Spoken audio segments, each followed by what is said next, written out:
செய்திகள் தொடர்கின்றன. தேசத்திற்கு மகுடம் கண்காட்சியை முன்னிட்டு செயற்படுத்தப்பட்ட அபிவிருத்தி திட்டங்களில் பல குறைபாடுகள் காணப்படுவதாக ஐக்கிய தேசிய கட்சியின் பாராளுமன்ற உறுப்பினர் ரவி கருணாநாயக்க அண்மையில் ஓயாமடுவு பகுதிக்கு விஜயம் செய்திருந்த போது குறிப்பிட்டார். அண்மையில் ஓயாமடுவு பிரதேசத்தின் பல பகுதிகளுக்கு விஜயம் மேற்கொண்டிருந்த ரவி கருணாநாயக்க ஓயாமடுவில் உள்ள விகாரைக்கு விஜயம் செய்திருந்தார். விகாரையின் தேவைகள் தொடர்பில் கேட்டிருந்த ரவி கருணாநாயக்கவுக்கு குறைபாடுகளை சுட்டிக்காட்டிய விகாராதிபதி ஓய்வு மண்டபம் ஒன்றை அமைப்பதற்கு சில மாதங்களுக்கு முன்னர் நாட்டப்பட்ட அடிக்கலையும் அவருக்கு காண்பித்தார். இந்த விகாரை மற்றும் கிராமம் பாரிய அளவில் அபிவிருத்தி செய்யப்படும் என அனைவரும் எதிர்பார்த்திருந்தனர். மக்கள் எண்ணிய வகையில் கிராமத்துக்கு எவ்வித நிவாரணமும் வழங்கப்படவில்லை என மக்கள் தற்போது கருத்து வெளியிடுகின்றனர். பின்னர் பாராளுமன்ற உறுப்பினர் ரவி கருணாநாயக்க ஓயாமடுவில் அமைந்துள்ள நெல் களஞ்சிய சாலை ஒன்றையும் பார்வையிட்டார். மார்ச் மாதம் 4ஆம் தேதி இங்கு வருகை தந்து நான் சவால் விடுத்த போது 20ஆம் தேதி வந்து பார்க்குமாறு தெரிவித்தனர். அவற்றை நமக்கு பார்க்க சொல்லுகின்றனர். அந்த இருந்த நிலைமைக்கும் இந்த இருக்கின்ற நிலைமைக்கும் எவ்வகையான மாற்றம் காணப்படுகிறது. இந்த களஞ்சிய சாலையில் நெல்லை களஞ்சியப்படுத்த முடியுமா? இந்த களஞ்சிய சாலைகள் தொடர்பில் அறியாமல் உள்ளனரா? 500 பசுமாடுகள் இருந்ததாக கூறுகின்றனர். எனினும் இங்கு ஒன்றையும் நான் காணவில்லை. எங்கே அவை சென்றுள்ளன? வெளியே சென்றுள்ளனவா? இந்த இவற்றுக்கு என்ன நேர்ந்துள்ளது? இவை மக்களின் வரிப்பணமாக. சட்டமா அதிபர் திணைக்களம் அரசியல் மயமாக்கப்பட்டுள்ளதாக முன்னாள் பேல் நீதிமன்ற நீதிபதி WMPP வராவெவ குறிப்பிடுகின்றார். நேற்று நடைபெற்ற செயலமர்வு ஒன்றில் கலந்து கொண்டு உரையாற்றிய போதே அவர் இந்த கருத்தினை கூறினார். வாழ்க்கைக்கு நீதி செயலமர்வின் 3வது கட்டம் நேற்று நடைபெற்றது. கண்டி சேனாநாயக்க நூலக கேட்போர் கூடத்தில் இந்த செயலமர்வு நடைபெற்றது. நிறைவேற்ற அதிகாரம் அரசியலமைப்பு என்பவற்றால் சட்டவாக்கம் இல்லாதொழிக்கப்பட்டுள்ளது. அதுபோன்று நீதிமன்றத்தினால் நீதிமன்றத்தின் சுயாதீனம் இல்லாதொழிக்கப்பட்டுள்ளது. கொலை புரியும் அரசியல்வாதிகளுக்கு இன்று கிடைக்கும் சலுகைகள் மற்றவர்களுக்கு கிடைப்பதில்லை. சட்டமாதிபர் திணைக்களம் இன்று அரசியல் மயமாக்கப்பட்டுள்ளது. திறமையான அதிகாரிகள் உள்ளனர். எனினும் அவர்களால் எதனையும் செய்ய முடியவில்லை. அனைத்து மேல் நீதிமன்றங்களிலும் மாதத்தில் 2 அல்லது 3 வழக்குகள் சட்டமா அதிபரினால் மீளப் பெறப்படுகின்றன. அவர்கள் விலகிய வழக்குகளில் அரசியல்வாதிகள் சம்பந்தப்பட்டிருப்பார்கள் அல்லது அரசியலுடன் தொடர்புடையதாக காணப்படும். ஜனநாயகத்தை பாதுகாப்பதாயின் சுயாதீனத்தை பாதுகாக்க வேண்டும். சுயாதீனத்தை பாதுகாப்பதற்காக நீதிபதிகளை நியமிப்பதில் ஒழுங்குமுறையை பின்பற்ற வேண்டும்.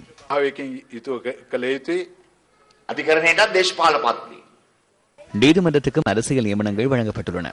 வராவெவ தனது சேவை காலத்தை நீடிப்பதாயின் அதனை சிறந்த முறையில் மேற்கொண்டிருக்க முடியுமாயினும் அவர் அதனை கை நழுவ விட்டுள்ளார். நீதிமன்றம் அரசியல் மயமாக்கப்பட்டுள்ளது என இதனையே கூறுகிறோம். நீதிமன்றம் ஊடாகவே நீதிபதியின் குரல் வெளியாகிறது. அதற்காகவே நீதி சேவை ஆணைக்குழுவின் தேவை நிலவுகிறது. அதுபோன்று சுயாதீன போலீஸ் சேவையையும் நாம் கூறுகிறோம். அரசாங்க ஊழியர்களாக போலீசாரை மாற்ற வேண்டாம். இலங்கை முழுவதும் உள்ள போலீஸ் நிலையங்கள் தற்போது அரசியல் மயமாக்கப்பட்டுள்ளன. உண்மையை ஆராய முற்பட்டால் இடமாற்றங்கள் வழங்கப்படும், கட்டாய விடுமுறைகள் வழங்கப்படும். அதனால் போலீசார் அரசாங்கத்தின் கையாளாக மாறியுள்ளனர்.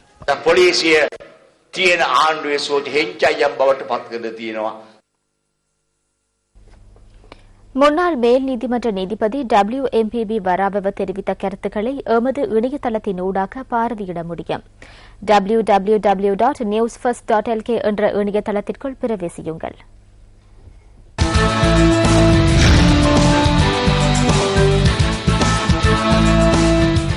சர்வதேச நாணய நிதியம் இலங்கைக்கு வழங்க தீர்மானித்துள்ள கடன் தொகையின் மேலும் 426.8 மில்லியன் அமெரிக்க டாலர்களை விடுவிக்க தீர்மானிக்கப்பட்டுள்ளது. கடன் தொகையின் 8வது தவணையாக அந்த தொகை வழங்கப்பட உள்ளதாக நேற்று நடைபெற்ற நிதியத்தின் நிறைவேற்றுக்குழு கூட்டத்தில் தீர்மானிக்கப்பட்டுள்ளது. இலங்கைக்கு மொத்த கடன் தொகையாக 2.6 பில்லியன் அமெரிக்க டாலர்களை வழங்க சர்வதேச நாணய நிதியம் தீர்மானித்த பின்னர் 2009ஆம் ஆண்டு ஜூலை மாதம் 24ஆம் தேதி அதன் முதலாம் தவணை கடன் வழங்கப்பட்டது. பல்வேறு விடயங்கள் காரணமாக தற்போது நாட்டிற்கு கிடைக்கும் பணத்தின் பெறுமதியை விட நாட்டிலிருந்து செலுத்தப்படும் பணத்தின் பெறுமதி அதிகரித்துள்ளமை காரணமாக பொருளாதாரத்தின் வெளிநாட்டு ஒதுக்கீடுகள் குறிப்பிடத்தக்க அளவு வீழ்ச்சியடைந்துள்ளது.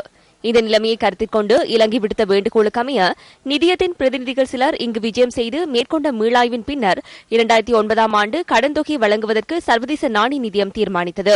இந்த கடன் தொகையை வட்டியுடன் 2012ஆம் ஆண்டு ஏப்ரல் மாத ஆரம்பத்தில் செலுத்த ஆரம்பிக்க வேண்டும் என்பதுடன் 4 வருடங்களுக்குள் செலுத்தி முடிக்க வேண்டும். அனைத்து தவணை கட்டணங்களின் போதும் நிதியத்தின் பிரதிநிதிகள் இங்கு விஜயம் மேற்கொண்டு அவர்கள் மேற்கொள்ளும் மீளாய்வின் பின்னரே கடன் தொகை விடுவிக்கப்பட்டது. ஆரம்பத்தில் எட்டப்பட்ட இணக்கப்பாட்டிற்கமைய 2.6 பில்லியன் அமெரிக்க டாலர் கடன் தொகை கடந்த வருடம் மார்ச் மாதமாகும் போது கிடைக்கப்பட்டிருக்க வேண்டும். எனினும் குறித்த காலப்பகுதி தற்போது கடந்துள்ள போதிலும் சர்வதேச நாணய நிதியம் இதுவரை 6 கட்டங்களாக 1.5 பில்லியன் அமெரிக்க டாலர்களையே விடுவித்துள்ளது. சர்வதேச நாணய நிதியம் இறுதியாக தனது 7வது தவணை கடனாக கடந்த வருடம் ஏப்ரல் மாதம் 4ஆம் தேதி 218.3 மில்லியன் அமெரிக்க டாலர்களை இலங்கைக்கு வழங்கியது. இறுதி 2 தவணை கடன்களையும் பெற்றுக் கொண்டால் தற்போது பெற்றுக் கொண்டுள்ள கடன் தொகைக்கு வழங்க வேண்டிய 1.1% வட்டியுடன் மேலதிகமாக 2% வட்டி செலுத்த வேண்டிய நிலை ஏற்படும் என இதன்போது இலங்கை மத்திய வங்கி கூறியிருந்தது. எனினும் தம்முடன் ஏற்படுத்திக் கொள்ளப்பட்ட நிபந்தனைகளுக்கு அமைய செயற்படுவதாயின் மாத்திரமே கடன் வழங்கும் நடவடிக்கை தொடர்ந்து முன்னெடுக்கப்படும் என சர்வதேச நாணய நிதியம் கூறியது. சர்வதேச நாணய நிதியம் இந்த கடன் தொடர்பில் விடுத்த 7வது மதிப்பீட்டின் பின்னர் இலங்கையின் பொருளாதாரத்துறையில் பல்வேறு முக்கிய தீர்மானங்கள் எடுக்கப்பட்டன. எரிபொருள் விலை மற்றும் மின்சார கட்டணம் என்பன அதிகரிக்கப்பட்டமை அதன் ஒரு பிரதிபலிப்பாகும். இதேவேளை வங்கிகளின் வட்டி வீதமும் அதிகரிக்கப்பட்டது. அத்துடன் மத்திய வங்கி வசம் இருந்த நாணய மாற்று வீதத்தை நிர்வகிக்கும் பொறுப்பு வர்த்தக சந்தைகளின் கேள்விக்கேற்ப தீர்மானிக்கப்படும் நிலைமை ஏற்பட்டமை இதன் மற்றொரு முக்கிய தாக்கமாக அமைந்தது. அதனைத் தவிர சில இறக்குமதி பொருட்களுக்கான வரியையும் அதிகரிப்பதற்கு அரசாங்கம் அண்மையில் நடவடிக்கை எடுத்தது. As you know, we are fundamentally very optimistic about Sri Lanka's. இலங்கை மத்திய கால பகுதியில் அடைந்துள்ள நிதி நிலைமைகள் தொடர்பில் நாம் திருப்தி அடைந்தோம். எனினும் வருடத்தின் 2ஆம் பகுதியில் நிதி நிலைமைகள் தொடர்பில் அதிக கவனம் செலுத்தினோம். குறிப்பாக இலங்கை மத்திய வங்கியின் சொத்துக்கள் குறைவடைந்து செல்கின்றமை தொடர்பில் நாம் அதிக கவனம் செலுத்தினோம். அதன் காரணமாகவே இந்த திட்டத்துடன் நாம் முன்னோக்கி செல்லவில்லை. எனினும் நடைமுறை கணக்குகளை பேணுவதற்காக இலங்கை அரசாங்கமும் மத்திய வங்கியும் முக்கிய சில தீர்மானங்களை எடுத்திருந்தது. பொருளாதார வளர்ச்சி மற்றும் நிரந்தர அபிவிருத்தி குறித்து இவ்வாறான தீர்மானங்களை எடுத்திருந்தது. அது குறித்தும் நாம் அதிக கவனம் செலுத்தினோம். தொடர்ந்தும் நாம் பொருளாதார வளர்ச்சியினை எதிர்பார்த்திருக்கின்றோம். அதன் மூலம் நாட்டில் ஒட்டுமொத்த நலன்புரி விடயங்கள் மேம்படும். நடைமுறை கணக்கின் வித்தியாசத்தை நிர்வகிக்கும் பொருட்டும் நடுத்தர பொருளாதாரத்தை பேணுவதில் சரியான திசையில் பயணிப்பதனையும் நாம் சிறந்த விடயமாக கருதுகின்றோம். இதன் காரணமாகவே இந்த மீளாய்வுடன் முன்னோக்கி செல்ல எதிர்பார்க்கின்றோம். திட்டமிட்ட காலப்பகுதிக்குள் அனைத்து தவணைகளுக்கான கடன் தொகை கிடைக்காமையினால் கால வரையறையை இவ்வருடம் ஜூலை 23ஆம் தேதி வரை நீடிப்பதற்கு சர்வதேச நாணய நிதியம் தீர்மானித்தது. நடைமுறை கணக்கின் செலவு மீதியை செலுத்துவதற்கான நடைமுறைகளை நாம் மேற்கொள்ள வேண்டும். அது மட்டுமின்றி வித்தியாசங்களை கையாள்வதற்கும் நாம் நடவடிக்கை எடுக்க வேண்டும். முதலீடுகளை உரியவாறு பகிர்வது சிரமமாகும். அதற்கு நீண்ட காலம் தேவைப்படுகிறது. அதாவது நடைமுறை கணக்கினை முறையாக முன்னெடுப்பதற்கு நடவடிக்கை முன்னெடுக்கப்படுகிறது. வெளிநாட்டு முதலீடுகளை கவர்வதற்கும் முயற்சிகள் மேற்கொள்ளப்படுகின்றன. கடந்த வாரங்களில் பங்கு சந்தைக்குள் ஊற்றெடுத்த நிதியின் மூலம் அந்த முன்னேற்றங்களை அவதானித்தோம். டிசம்பர் மாத இறுதியில் எதிர்பார்க்கப்பட்ட அந்நிய செலாவணி இலக்கு விடுபட்டு போனது. தற்போது இந்த கப்பல்களை சரியான திசைக்கு இட்டுச் செல்ல நடவடிக்கை எடுக்கப்பட்டுள்ளது. இதன் அடிப்படையில் டிசம்பர் மாதம் அளவில் நிலவிய நிலைமைகளை மறந்து முன்னோக்கி செல்ல தீர்மானித்துள்ளோம்.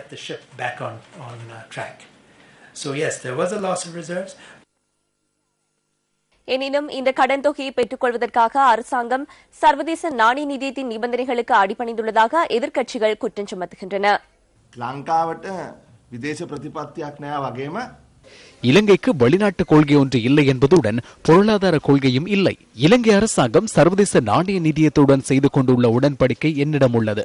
ரூபாவின் பெறுமதியை குறைப்பதாக தெரிவிக்கப்பட்டுள்ளது. முதலில் 3% 2வது தடவையாக முற்றுமுள்ளதாக வர்த்தக சந்தைகளில் ரூபாயின் பெறுமதியை குறைப்பதற்கு நடவடிக்கை எடுத்தது. அதாவது நாம் வட்டி வீதத்தை அதிகரித்தோம். வர்த்தக வங்கிகளின் மூலம் வழங்கப்படுகின்ற கடன் தொகைக்கு வரையறைகளை விதிப்பதற்கு தீர்மானித்தோம். அதாவது எரிபொருள் மற்றும் மின்சார கட்டணம் என்பன 20% 32% அதிகரிக்கப்பட்டன. பெட்ரோல், டீசல், மண்ணெண்ணெய் என்பவற்றின் விலை வேறு எதற்காகவும் அதிகரிக்கப்படவில்லை. இன்று வெட்கமின்றி இதில் கைச்சாத்திட்டு வழங்குகின்றனர்.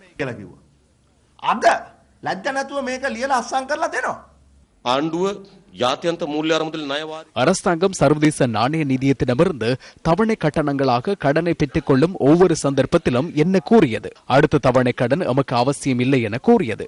எனினும் அவ்வாறு கூறி 24 மணித்தியாலங்கள் செல்ல முன்னர் அதனை முற்றாக மாற்றி அமைத்து சர்வதேச நாணய நிதியத்தின் பின்னால் செல்லும் ஒரு நிலைமைக்கு இந்த அரசாங்கம் மாறியுள்ளது. 2012ஆம் ஆண்டில் தற்போது 3 மாதங்கள் கடந்துள்ளன. இந்த 3 மாத காலத்தில் நிதித்துறையையும் வர்த்தக சந்தையினையும் பாரிய விதத்தில் தாக்கும் பல முக்கிய தீர்மானங்களை இந்த அரசாங்கம் எடுத்துள்ளது. විශාල ලෙස බලපාන තීන්දුව තීරණ කිහිපයක් ආණ්ඩුව ගත්තා. அரசாங்கம் தமது தவறுகளை திருத்திக் கொள்ள இதுவே சிறந்த சந்தர்ப்பம் என சரத் பொன்சேகாவை விடுவித்துக் கொள்வதற்கான மக்கள் அமைப்பின் ஏற்பாட்டாளர் அர்ஜுன ரணதுங்க தெரிவிக்கின்றார். இன்று நடைபெற்ற ஊடகவியலாளர் சந்திப்பிலேயே அவர் இதனை குறிப்பிட்டார். இந்த நாட்டில் மனிதுரிமைகள் மீறப்படுவதில்லை என எம்மால் கூற முடியாது. வெள்ளை வேன்களில் இந்த நாட்டு மக்கள் கடத்தப்படுவதில்லை எனவும் எம்மால் கூற முடியாது.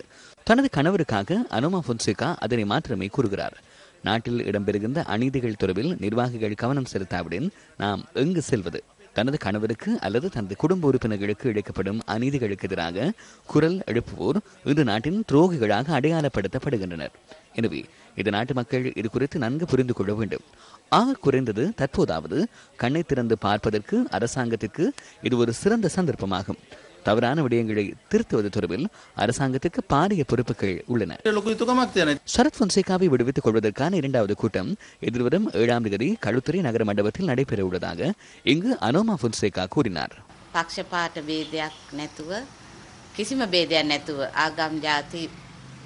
கட்சி பேதங்களை மறந்து இனபேதங்களை மறந்து ஜெனரலை நேசிக்கும் அனைவரும் ஜனநாயகத்தை மீறி செயற்படும் சக்திகளுக்கு எதிராக ஒன்றிணைய வேண்டும்.